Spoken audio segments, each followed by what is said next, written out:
hacer algo que está mal hecho, ¿no? Tiene mucha más dificultad y ahí tienes cagadas que vas a pagar, ¿no? Por no haber hecho esto a tiempo. Crecer, desde luego, nunca es un problema, ¿no? Crecer es algo muy positivo. Más, los costes variables siempre se puede jugar con ellos, ¿no? Los costes fijos, no. Hola a todos y bienvenidos. Mi nombre es Claudia Losada, soy cofundadora de Handbuy y aquí hablamos de cómo ayudarte a crear equipos de alto rendimiento que aceleren las ventas de tu empresa. Hola Mary, ¿Qué tal, Clau? ¿cómo estás? Pues muy bien, fenomenal. Y primer podcast de mi vida. A ver qué Oye, sabes hacer. qué honor, pues muchísimas gracias y súper bienvenida al podcast de Handbuy. Mil gracias. Me tienes que contar un poco de dónde ha salido esta idea porque no lo tenía para nada en tu lista de to-dos. Ya, la verdad es que nadie, en realidad. No.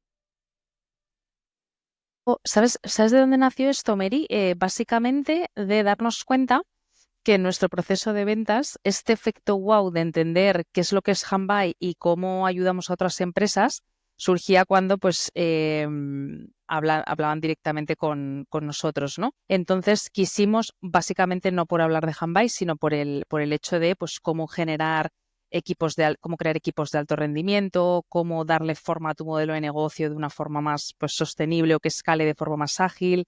Un poco pues lo que hemos venido haciendo en otras empresas, pues como directores de ventas o country managers o lo que sea, pero aplicado a cualquier negocio. Entonces de ahí nació un poco la idea del podcast de, joder, vamos a hablar de emprendimiento, vamos a hablar de cómo crear negocios que escalen y pues todos estos dolores de cabeza que tenemos para que tengamos conversaciones naturales con cualquier persona del ecosistema que pueda aportar valor y, jolín, ayudar a otras empresas desde este medio sin necesidad de que tengan que sentarse con nosotros para una reunión. Un poco a partir de ahí fue y está siendo muy Qué guay. divertido.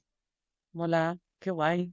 Sí, Pues sí. nada, gracias por acordarte de mí. Sí, la verdad es que hace tiempo dije, jolín, me faltan mujeres en el podcast. La verdad es que ahora están viniendo muchas desde aquella Desde que reflexión. lo dijiste, ¿no? Y luego, aparte de eso, creo que sí, o sea, eres primer CFO que pasa por el podcast. Igual es un puesto menos, ¿no? Menos interesante al principio, o es lo que la gente cree, que no es lo que necesitas en un comienzo, Pero en realidad sí.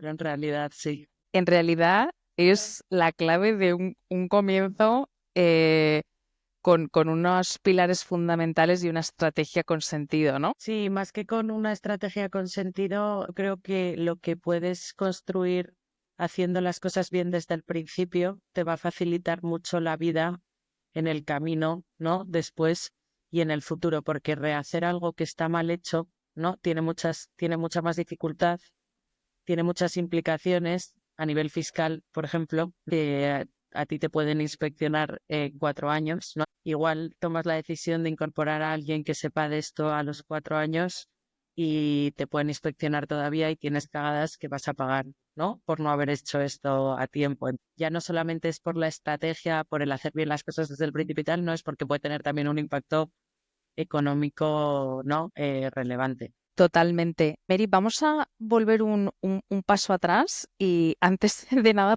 sobre todo para quien no te conozca, cuéntanos quién es María Ares y qué es lo que está haciendo, ¿no? Vale, yo empecé mi carrera en PwC, en Price. Estuve allí 3 años en auditoría y luego me cambié a transacciones, que es hacer básicamente due diligence de compra o de venta. Es como es una de las partes de Money, ¿no? Tú le dices al comprador o al vendedor lo que vale realmente la compañía, ¿no? Extrayéndose de cosas excepcionales, no operativas y demás, ¿no? Bueno, y se puede complejizar mucho ese trabajo. Entonces, eso es lo que estuve haciendo durante 5 años, 2 en Madrid y 3 en Estados Unidos. No, 3 en Madrid y 2 en Estados Unidos. Y cuando llegué bueno, no sé cómo de extenso quieres que sea, pero vamos, cuando llegué a Estados Unidos, la práctica me gustó mucho más. La conciliación y el reconocimiento que tenía el trabajo era mucho mejor. Y entonces, por motivos personales, me quise volver a España y no quería volver a hacer lo mismo. intenté meter la cabeza en el mundo corporate, gracias también a esta experiencia que había tenido, ¿no? Pero por otro lado, nunca había desarrollado esta función, o sea, no tenía ningún currículum como directora financiera ni como nada en corporate, entonces necesitaba, digamos, un voto de confianza, ¿no? De alguien que se creyera que lo podía hacer. Y entonces surgió la oportunidad de Ironhack, ¿no? Que es donde tú y yo nos conocimos. Y allí estuve montando el departamento financiero de cero, porque no había nada. Estuve 4 años, entré en una compañía, ¿no? Que facturaba 9 millones y salí cuando facturaba más de 20. Éramos 60, yo creo, cuando entré, ¿no? Y cuando me fui 100 y pico. Y levantamos rondas de financiación importantes, ¿no? Una de 20 millones y la más significativa de 20 millones y nos expandimos en muchos países, ¿no? Hasta llegar a 9 con 9 sociedades y una complejidad operativa, contable, fiscal, laboral bastante importante, ¿no? Para el tamaño de compañía. Y de ahí yo estaba bien y contenta, pero me surgió una oportunidad también muy buena, ¿no? Que no podía dejar escapar, que es donde estoy ahora. Me cambié a Clicars y ahora llevo el departamento financiero y de Data Analytics, que se montó casi en el momento en el que entré yo. Y nada, ahora mismo tengo 20 personas a mi cargo. He pasado también a llevar algún departamento dentro de la fábrica de aprovisionamiento, llegando a tener hasta 50 personas, lo cual no es algo positivo en sí, pero bueno, es un hito, ¿no? Y nada, es una compañía ahora mismo ya, pues, bueno, fue una startup, ¿no? Empezó en 2017, pero es una startup que ha crecido muy deprisa. Ahora mismo factura 400 millones, 600 empleados. Muy bestia. Pertenece a una compañía cotizada en Francia, ¿no? Y por tanto ya pues otros requisitos, vamos, es otra cosa, ¿no? Es que no es ni comparable una con la otra, ¿no? Otro trabajo, ¿no? Y ahora, bueno, pues aquí muy bien, me lo estoy pasando muy bien, estamos en expansión geográfica, hemos pasado, y esto seguro que lo hablamos, ¿no? Hemos pasado de ser una compañía que estaba en ese stage de puro growth a ser una compañía rentable, sostenible, que crece un poquito más despacio, pero que perdurará en el tiempo, ¿no? Y nada, esa es mi trayectoria profesional. Brutal, brutal, Mary. Un millón de preguntas, ¿no? Pero la primera que se me viene a la cabeza es ¿cuáles han sido o cuáles están siendo los principales desafíos desde el punto de vista financiero en una empresa que crece tan rápido, ¿no? En un periodo tan corto Pues y que prevé, seguir creciendo de forma acelerada, ¿no? Y ya, pues, extenderte geográficamente en otras áreas. crecer, desde luego, nunca es un problema, ¿no? Crecer es algo muy positivo. Lo que pasa es que según cómo crezcas, ¿no? Puede ser un problema o no. ¿Por qué? Porque puedes crecer quemando mucha pasta, ¿no? O sin quemar pasta, ¿no? Si creces quemando mucha pasta, tienes un problema, ¿no? Y es que depende siempre de tus inversores, ¿no? Y tienes que tener un plan en el que llega un momento en el que esa tendencia la tienes que revertir, digamos. Y si creces generando pasta, no tienes no tienes ningún problema y tu foco tiene que ser otro, ¿no? ¿A qué cosas le tienes que prestar mucha atención? Pues a la caja, ¿no? A las contrataciones, que básicamente es un tema que es lo que más, es un coste fijo que metes en la compañía y que ya es muy difícil deshacerse de él, ¿no? Tanto moral como económicamente, y que además no siempre es, o sea, la correlación con su beneficio no siempre es perfecta, ¿no? Porque a veces metes gente en vez de pensar en cómo con la gente que tienes puedes hacer más, ¿no? Es decir,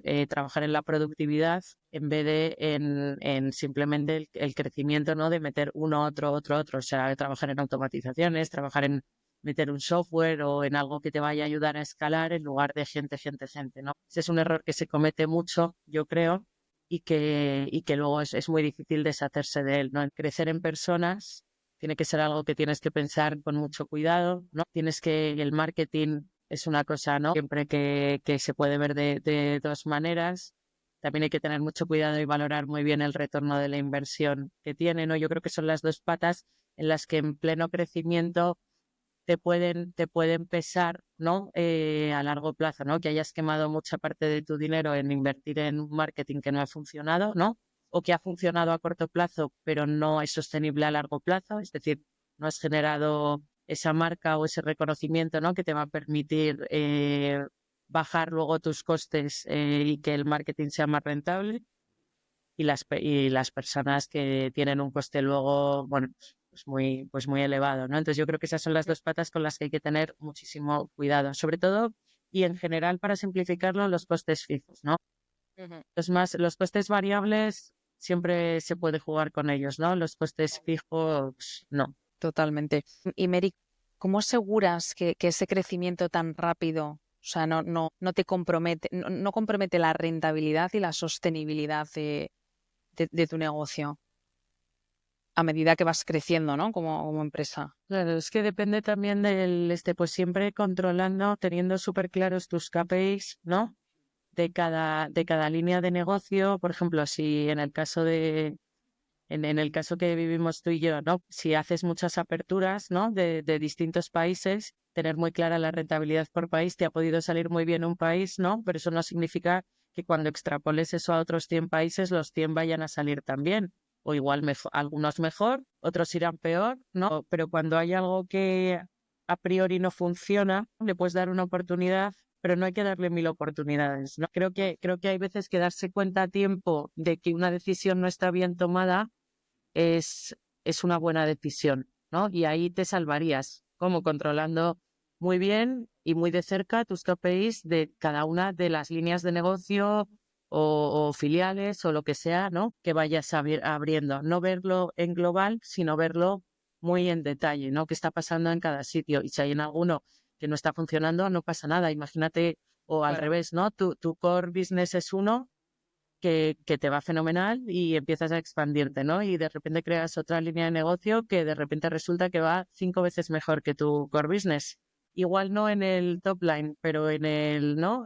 Abajo, ¿no? En EBITDA o en rentabilidad te está generando mucho más. Pues no hay que tener miedo a, ¿no? Pivotar a la que funciona mejor que igual, es menos conocida, tiene menos bases de revenues y tal, porque es la que va a hacer que tu negocio sea sostenible en el largo plazo, ¿no? Qué bien que tu core te haya valido para probar eso, pero tampoco hay que tener miedo de dejar eso e irte a lo siguiente, ¿no? Y yo creo que es esa capacidad de pivotar y de hacer las cosas como una frase que me gusta mucho es como si el dinero fuera tuyo.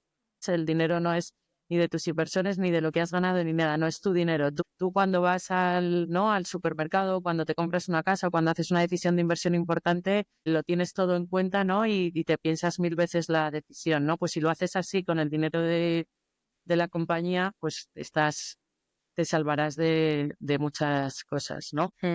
Esto que dices es súper importante y es cierto que muchas veces esa capacidad de análisis y tomar decisiones a la hora de, pues oye, en un momento dado pivotar, en fases tempranas muchas veces es difícil, ¿no? Por la propia operativa en la que andas inmerso, muchas veces pues founders, ¿no?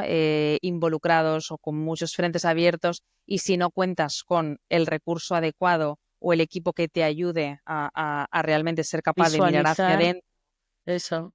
ser autocrítico y visualizar, muchas veces lo dejas aparcado o tomas decisiones tarde, ¿no? O asumes riesgos que eran innecesarios. Entonces, aquí te lanzo la pregunta, ¿no? ¿En qué momento, y un poco lo hablábamos al inicio, en qué momento es necesario o recomendable incorporar un perfil de CFO en una compañía? O sea, a mí es un perfil que tiene que estar presente siempre, ¿no? Y si no está por sí mismo, lo tiene que asumir uno de los dos fundadores en la primera, ¿no?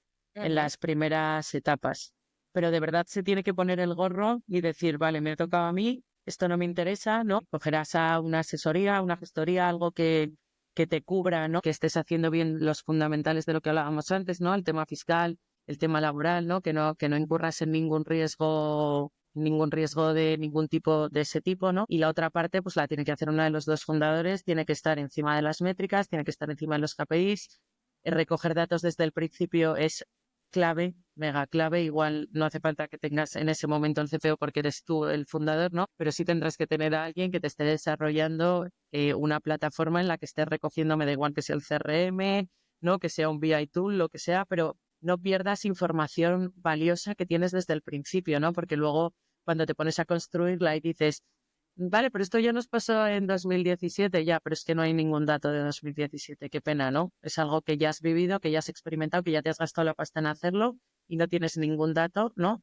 Para validarlo. Entonces, lo primero que tiene que hacer un founder o dos o el equipo que sea, ¿no? Es decir, cuáles son nuestros KPIs, ¿no? Es cuáles son las principales métricas, datos que queremos recoger, que queremos medir a lo largo de todo nuestro proyecto, cómo la vamos a medir, dónde va a estar esa información, aunque sea en una base de datos, en un Excel, lo que sea, dónde va a estar esa información para nunca perderla, ¿no? Y que cuando tengamos que analizarla en detalle en un futuro o en el día a día, ¿no? Pues que esté muy claro qué es lo que monitorizamos siempre, ¿no? Y monitorizarlo. Entonces, desde el principio. Ahora, uno profesional, pues cuando te lo puedas permitir, ¿sabes? Cuando te lo puedas permitir. Si sois 2 o 3 en la compañía, pues no te lo puedes permitir, ¿no?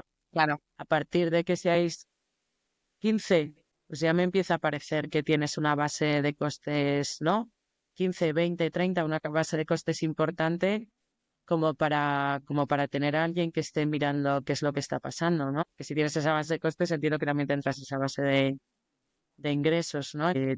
Todo ahí se va hablando y luego también ayuda mucho en la parte de levantar pasta. Pues también es un rol que el founder puede dejar de pensar en esto, ¿no? Y delegarlo y ocuparse de producto, seguir siendo creativo y tal, y tú delegar estas funciones, porque al final como alguien las tiene que hacer, pues depende del esfuerzo dónde lo quieres poner, ¿no? Si eres alguien muy creativo o eres el que está desarrollando el producto, hombre, pues yo creo que merece la pena que te pongas en eso y que le dejes a alguien que sabe hacer algo mejor que tú y más fácil hacerlo y tú centrarte en lo que te tienes que centrar, ¿no? Entonces depende. Y si el founder fuera yo, por ejemplo, pues yo lo haría yo, ¿no? Claro. Porque es lo que mejor sé hacer, pero depende. Es un rol clave y también jodido de, de encontrar, ¿no? O de encontrar el match perfecto con el momento del negocio en el que estás, ¿no? Yo, por ejemplo, pienso en Hanbai, nosotros vamos por el tercer perfil financiero en escaso año y medio casi de vida, ¿no? Sí, siempre había pensado que los perfiles de marketing eran más jodidos, CMOs, VP Marketings, pero el de finanzas, ojo. Es que todos son jodidos. En realidad sí. ¿Sabes? Es que todos los perfiles, o sea, yo creo que no hay uno fácil, ¿no? Yo creo que a veces también cuando buscamos estos perfiles, ¿no? Igual que el de CMO o el de CTO o el de tal, siempre estamos buscando como algo, como que tú lo tienes muy claro en tu cabeza, ¿no? Algo que tiene una experiencia determinada, tal. Y es lo que te digo, ¿no? A mí me dieron la oportunidad sin tener esa experiencia. Y luego he aprendido, ¿no? A hacer el rol. Un rol que nunca había hecho y que no tiene nada que ver ser consultora que ser directora financiera o que montar un departamento financiero. Eso tiene nada que ver y no te lo han enseñado, ¿no? También tiene una parte de sentido común, ¿no? O de intuición, ¿no? Y eso hay veces que tienes que confiar y sobre todo en un early stage como vosotros, ¿no? O como otros en ese momento, no te puedes permitir al que tiene mucha experiencia, ¿no? Desgraciadamente, porque ese ya lo ha hecho en otro sitio, ¿no? Y ya entró en esas condiciones. Tienes muchas veces que darle una oportunidad a alguien y eso es un poco el feeling que tengas con esa persona, te puede salir bien, te puede salir mal. Luego yo siempre os recomiendo que os apoyéis para el fichaje de esas personas, ¿no? En gente como nosotros. O sea, tú me conoces, quieres buscar ese perfil, tienes a 2 finalistas, no sabes qué hacer, pues me llamas y me dices, Mary, ¿te importa tener una conversación con esta persona? Que igual tú le preguntas cosas que a mí no se me han ocurrido, ¿no? O a veces también hacer mentorship, ¿no? O sea, tú coges a alguien que es muy joven o que no tiene experiencia en eso, ¿no? Y pagas a alguien o coges a algún amigo conocido para que le haga un poco de mentorship, que a todos nos lo han hecho. Yo cuando empecé también a hacer esto, ¿no? Hablé con muchísimos CEOs de otras compañías, les decía, es que no sé por dónde empezar, ¿no? Y te decían, empieza por aquí. Entonces tú les contabas 3 o 4 cosas, te decían, empieza por aquí, ¿no? Y aunque luego a veces no siempre sacaras algo súper conclusive de la conversación, te daba, no sé, te daba esperanza, ¿sabes? Porque todo el mundo te decía que había estado ahí y que Sí. sabía lo que era estar ahí, ¿no? En ese momento de Es que hay tanto que hacer, hay tal Cristo montado aquí que es que no sé ni por dónde empezar, ¿no? Y le pasa a todo el mundo y tener esas conversaciones pues es muy útil.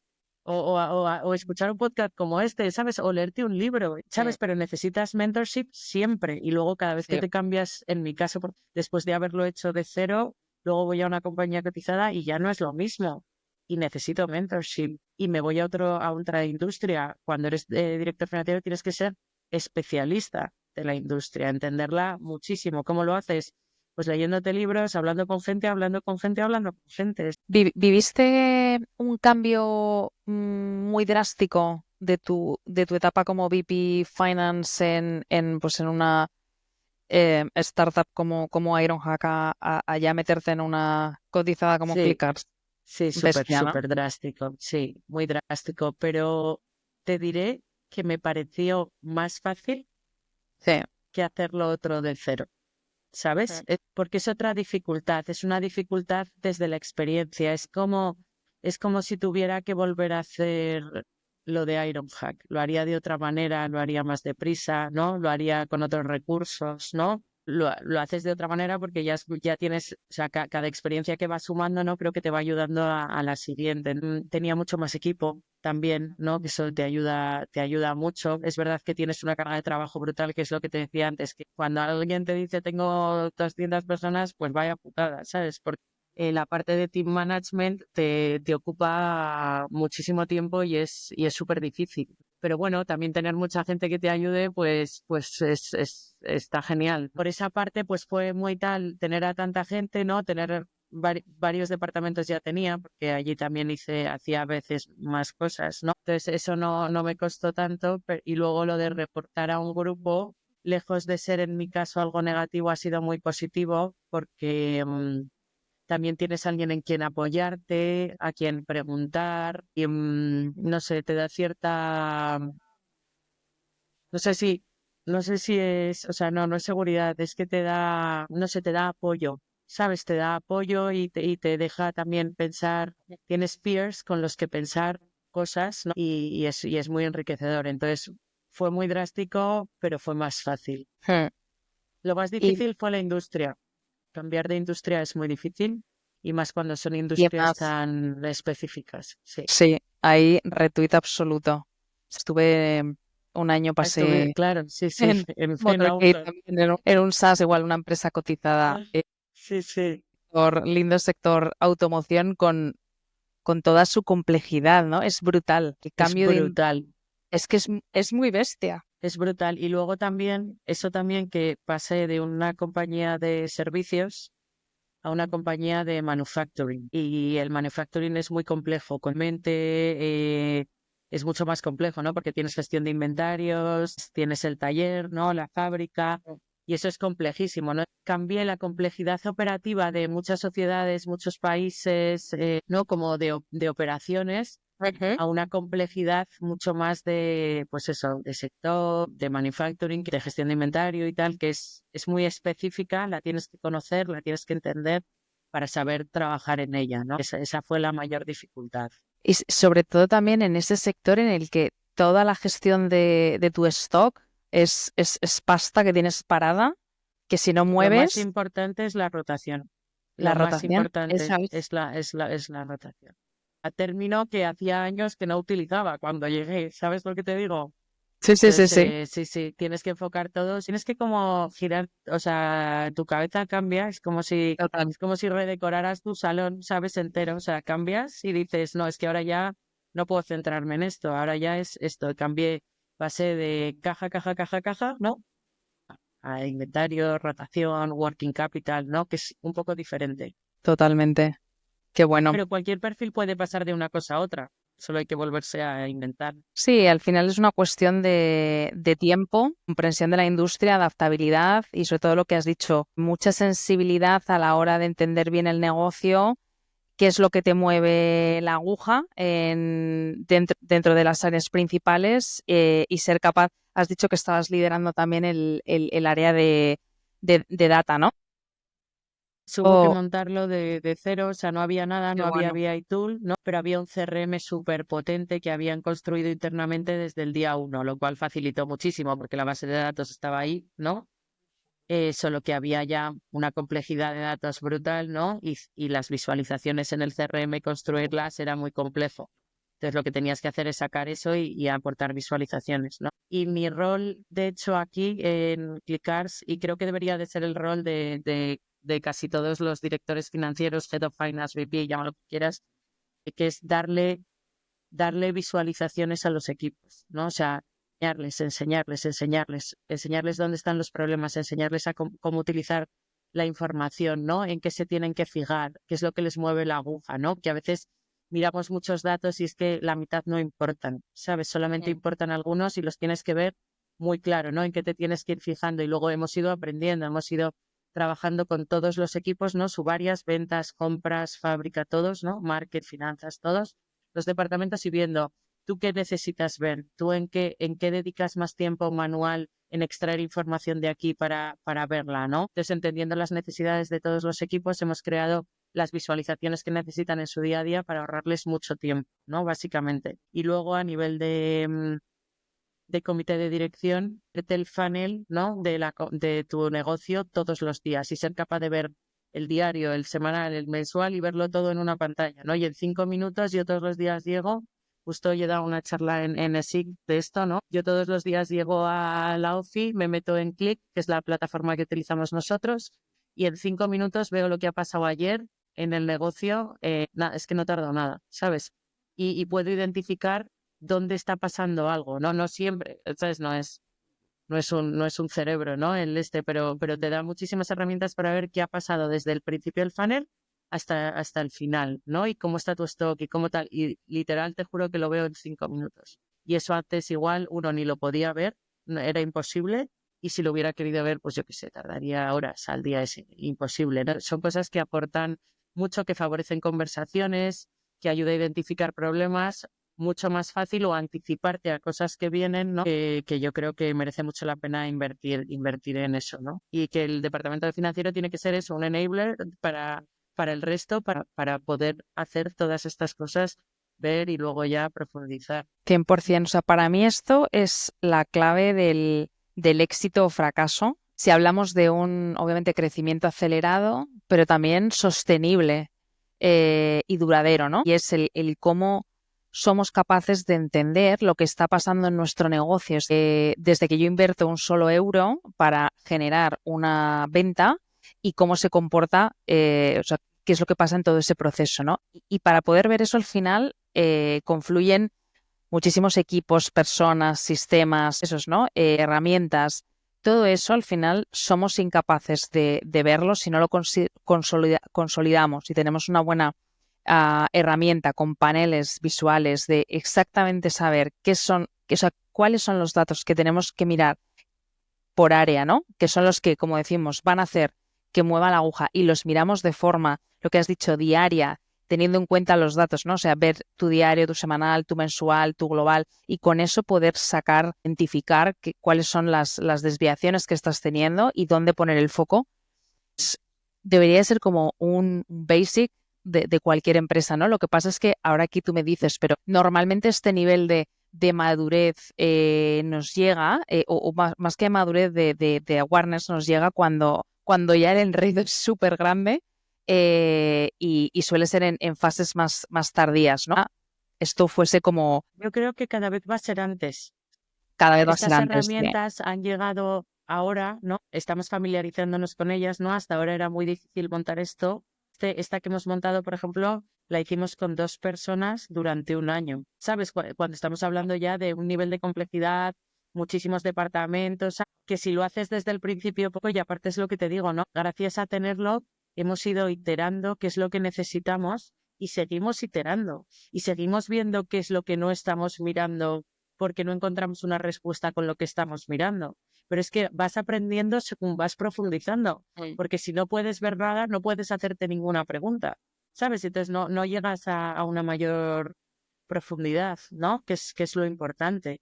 Siempre vas iterando. Cuanto antes lo tengas, antes iterarás y antes llegarás, ¿no? a las respuestas más esclarecedoras, ¿no? Y en realidad esa iteración no debería dejar de pasar nunca, ¿no? O sea, siempre tienes que tener como esa mentalidad de experimentación. Siempre. No paramos de meter cosas nuevas, métricas nuevas, por lo que te digo, porque no somos capaces todavía de contestar a todas nuestras preguntas día a día, a pesar de todo, a pesar de todo el expertise, ¿sabes? Y eso, o sea, creo que es positivo, ¿no? Ojalá algún día tengamos ya toda la luz total, ¿no? Pero habrá un factor externo que venga que haga que te tengas que hacer otra pregunta, ¿no? O sea, esto es, no, yo creo que no se acaba, ¿no? Eso no se acaba, pero cuanto antes lo tengas, ¿no?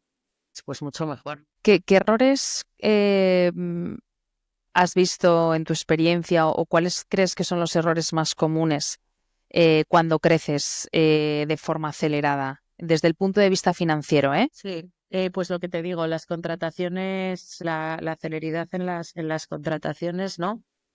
Tuve un jefe una vez que conoces, que decía, trata despacio y despide rápido, ¿no? Y es literalmente así. Entonces, mucho cuidado con las contrataciones. Cuando se levanta pasta, da igual la cantidad, ¿no? Los equipos se suelen venir arriba. Esto es un error que yo creo que es súper generalizado, ¿no? Y entonces, de repente, abres la mano a la hora de viajar, ¿no? Haces un evento más grande de la empresa, ¿no? Porque acabas de levantar pasta. Es lo que te digo, ¿no? Y dejas de pensar en que el dinero es tuyo. Las buenas prácticas que tenías al principio, ¿no? Que no tenías un duro y solamente invertías en las cosas que generaban valor para tu empresa, ¿no? Que hay veces que yo creo que en las compañías tempranas, ¿no? Las que todavía no son rentables, yo siempre me preguntaría, ¿lo que te vas a gastar va a generarte una venta más? Si la respuesta es que no, no te lo gastes, ¿sabes? Muy O sea, buena pregunta. siempre tienes que ir en esa línea, ¿no? Y luego creo que hay un error generalizado que se ha cometido mucho en el pasado, pero que creo que ya la gente también todo ha aprendido, ¿no?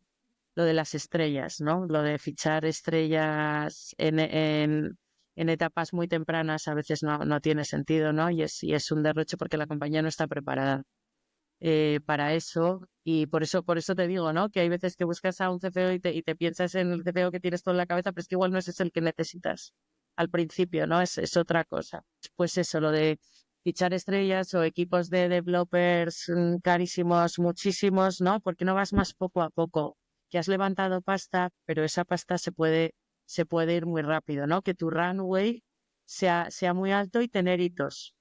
Puedo contratar a esta persona cuando consiga esto. Puedo abrir esta nueva localización cuando consiga esto.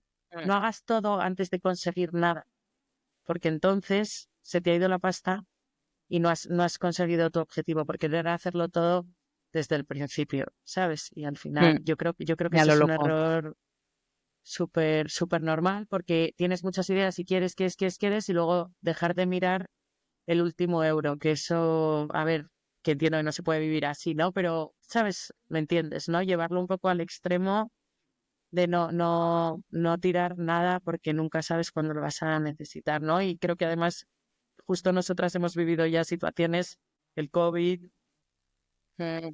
una Dana ahora, que nosotros acabamos de abrir, por ejemplo, en Valencia y se nos ha ido todo fuera, ¿no? Nunca sabes qué es lo que te va a venir y muchas veces son factores externos a ti, ¿no? Una guerra, lo que sea, ¿sabes? Una crisis de transporte, de Lo chips, que de lo que sea, sí, sea, sí. ¿no?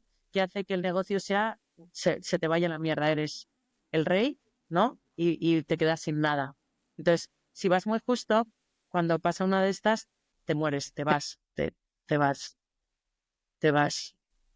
Esto justo nosotros lo hablábamos ayer, tuvimos una sesión con nuestro board. Nosotros somos una empresa totalmente bootstrapping y cuidamos cada euro, ¿no? Y obviamente vivimos con las tensiones de caja pues habituales de una compañía que lleva un año y medio, escasísimo, pues nuestros sistemas ineficientes que estamos optimizando para que esto no suceda y con un runway prácticamente inexistente porque tenemos mucho dinero en la calle, pues de clientes que no te pagan, y demás, ¿no? Y ayer justamente hacíamos esta reflexión, ¿no? De la fragilidad de más allá de los grandes números que hagas, el gran crecimiento que tengas, el gran margen que puedas tener, al final si no eres capaz de tener una previsión X, ¿no? Un mínimo runway para sobreponerte o mantenerte ante pues una situación que se escapa totalmente de tu control, como puede ser pues una catástrofe natural, como puede ser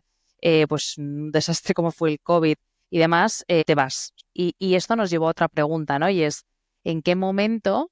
Porque nosotros hasta ahora, ¿no? Y bueno, siempre hemos dicho que tiraremos bootstrapping todo el tiempo que podamos, ¿no? Mientras seamos rentables, podamos ir creciendo y sostener este crecimiento, pues nos gustaría poder salir del yugo de la, de la inversión externa, ¿no? Pero ¿en qué momento, y esto es una pregunta que te lanzo, ¿en qué momento pueda tener sentido, ¿no? El abrir la posibilidad a, oye, pues levanto algo de pasta y eso me da cierta holgura y también puedo acelerar el crecimiento, ¿no? De pronto, pues traer equipo pues, mucho más experto, de pronto abrir un nuevo mercado o ir más a gas o ponerme a lanzar un producto, ¿no? Y esta es una pregunta que, pues como nosotros en muchas empresas también se hace, ¿no? Muchos emprendedores, oye, ¿en qué momento me puedo plantear o es una cuestión que se pone sobre la mesa el levantar o no capital, ¿no? Sí, pues es una muy buena pregunta que no creo que tenga una respuesta Ya, sola, ¿no?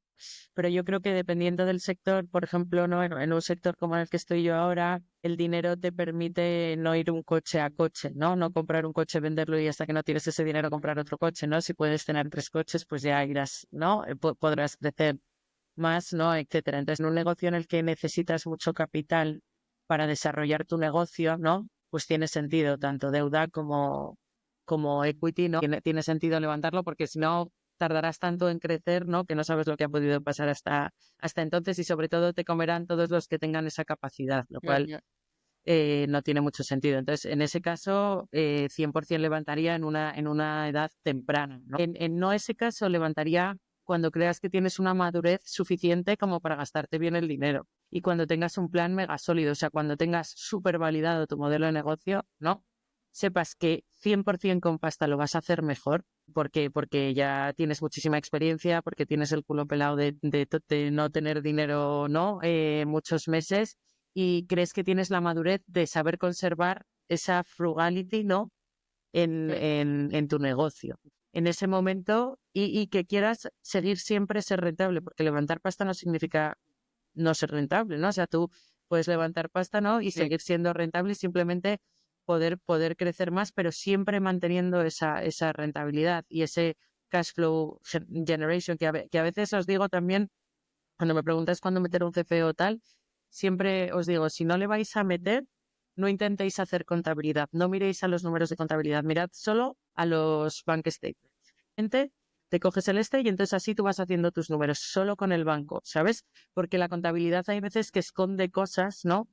Y cuando no entiendes muy bien, no quieres esconder cosas, quieres ver la realidad y la realidad es la caja. Entonces yo te diría que cuando seas maduro, lo maduro suficiente como para que no te vaya a cambiar tu forma de hacer que un negocio que funciona, ¿no? Siga funcionando, solo que a otra escala. tiene sentido. Y Tiene tienes que sentido. tener el negocio probado, el modelo probado y ser rentable antes de levantar la pasta, porque si no, seguramente te va a costar mucho ser rentable si la levantas no siendo rentable. No, no, y al final te metes yo creo que en un bucle infinito de no soy rentable, sigo engrosando mis costes estructurales para meter más recursos, meter más equipo, poder crecer, pero nunca llegas a crecer al ritmo que crecen luego también tus costes, ¿no? O sea, ingresos versus costes, y es un círculo del que es complejo salir, ¿no? Luego estoy pensando en otro tipo de negocio, ¿no? En el que levantan pasta sin tener el producto, porque necesitas la pasta para desarrollar el producto.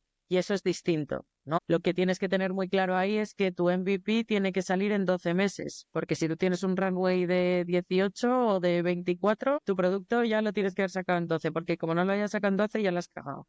Entonces tienes que tener un plan muy sólido para saber que con esa pasta lo vas a sacar en 6 o en 8, ¿no? Cuanto antes mejor. Pero en ese caso sí que necesitarías la pasta, sí o sí, porque si la necesitas, pero bueno, creo que no era la pregunta, ¿no? Creo que era ya para otro tipo de negocio. Me tiraría horas preguntándote un millón de cosas, pero tenemos desgraciadamente el tiempo súper limitado, por no decir que ya Ya hemos nos lo hemos llegado, pasado. ya Sí, nos lo hemos pasado. Pero bueno, tus peques, ¿qué tal? súper bien, Muy muy bien, mayores ya, ¿no? fenomenal. ¿Qué va? Bueno, la pequeña, un añito. Bueno, no sé si eso es muy mayor. Y la última vez que cené contigo me tuve que levantar de la mesa, ya no. Y nada, y el mayor genial, igual que la tuya. Bueno, un poco menos, pero ya en ese momento, ¿no? Y Sí, eso, no, disfrutando cre- mucho. crecen súper rápido, pero son etapas súper guays, muy Súper divertidas. guays. muy guays, lo mejor. Oye, ¿y sigues corriendo? Pues no, dejé de correr después del primer niño, porque quería tener más y sabía que me iba a dificultar, así que lo dejé de hacer. Sigo haciendo muchísimo deporte de otro tipo y volveré a correr pronto, pero vamos, yo creo que ya está bastante interiorizado que puede ser dañino, ¿no? Correr mucho, aunque nuestro amigo Rojas no lo quiera ver. Pero sí, es que cuando Total. estaba en Airoja, Claudio me veía ir a correr a la hora de comer y me encantaba, era mi momentazo. Pero Como bueno, ahora Gacielillo. tengo otros. Sí, Sí, yo recuerdo, yo tuve una época también ahí de 6 meses a saco, salí a correr. Es que la zona de Matadero, todo Madrid Río, yo creo que antes de que es entraras tú, maravillosa. me daba Sí, mogollón, es maravilloso. Buenos tiempos. Muy buenos guay, tiempos, muy buenos. Mary. Mil Oye, pues gracias, Clau. no, gracias a ti, me ha encantado la conversación. Yo creo que le dará mucha luz a gente que tenga todo este caos y esta maraña financiera y sobre todo a los que estén poniendo algo de orden. Así que nada, mil gracias por venir. Igual, un abrazo enorme. Chao, chao.